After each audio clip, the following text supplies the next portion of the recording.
Remarquable, important, et malgré une actualité très chargée, vous le savez, et ça a été répété.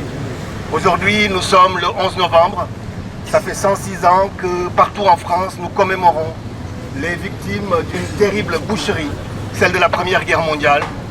J'arrive là à l'instant de l'Atteste de Buch, où, comme vous le savez pour certains, plus de 900 tirailleurs sénégalais sont enterrés, sont morts lors de leur mobilisation pendant la Première Guerre mondiale, sont morts d'une maladie qui les a décimés. Alors je suis un élu de la région Nouvelle-Aquitaine, mais je suis aussi un militant anticolonialiste de longue date. Et votre mobilisation ne pouvait que m'intéresser, même si je me suis trompé, cher monsieur Baquet, puisque je suis allé directement place de la République. Voilà. Mais en tout cas, je pense que les thématiques que vous amenez ici sont véritablement essentielles. Et nulle autre ville que Bordeaux ne peut porter cette aspiration à la paix, à la liberté, à l'égalité et à la fraternité. Le colonialisme est une impasse terrible, une tragédie dont aucun peuple ne sortira. Ce sera la guerre. Elle est déjà là et vous le voyez et nous le voyons. Comment nos frères et nos sœurs de Palestine sont massacrés pendant plus d'1 an maintenant, devant l'indifférence, la lâcheté de la barbarie de l'État d'Israël. C'est un terrible drame qui ne peut laisser personne indifférent. La lâcheté des dirigeants occidentaux qui effectivement laissent des civils, des femmes et des enfants mourir sous les bombes des Israéliens est quelque chose d'inadmissible.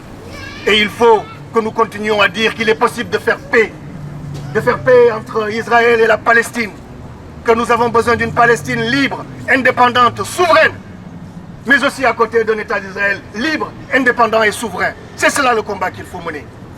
Et nous ne pourrons pas sortir de cette impasse-là tant que nous ne le reconnaîtrons pas. C'est pourquoi votre mobilisation est importante. Elle est aussi importante parce que nous voyons ce qui se passe dans le monde. Nous voyons notamment ce qui se passe dans le pays qu'on nous présente comme étant le plus puissant du monde. Ce pays aujourd'hui est un pays qui est encore sous le poids, sous le coup des forces réactionnaires extrémistes qui vont nous plonger. Il va falloir qu'on s'y attende, et j'espère que vous vous y attendez, qui vont nous plonger encore dans des guerres. Il faut s'y attendre.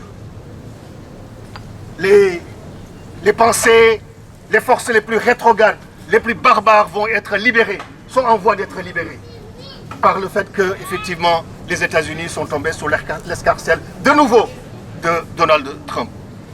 Donc c'est en cela qu'il est important que nous soyons là, qu'il est important que ces mobilisations continuent. Les bonnes personnes sont les personnes présentes. C'est ce que mon père m'a toujours dit pendant les 25 ans où je me suis battu ici dans cette ville, où il y avait 2, 3, 4 personnes. Il me disait toujours, t'inquiète pas, les bonnes personnes sont les personnes présentes. Et vous êtes présents aujourd'hui et on ne peut que vous en remercier et dire en tout cas que nous sommes à vos côtés, à la fois en tant qu'acteurs de la société civile bordelaise, mais aussi en tant qu'élus de la région Nouvelle-Aquitaine, pour que véritablement toutes ces questions que vous avez posées, et je vous rejoins sur le fait que Jean Jaurès devrait avoir une plaque ici. C'est inadmissible que ça ne soit pas fait, qu'une majorité de gauche soit là, au pouvoir à Bordeaux, maintenant, et qu'elle rechigne encore, qu'elle traîne, qu'elle nous oblige à la supplier, c'est inadmissible. Eh bien, j'espère qu'ils sauront nous entendre, parce qu'il faut aussi que dans le symbolique, nous puissions résoudre un certain nombre de questions. Je vous remercie.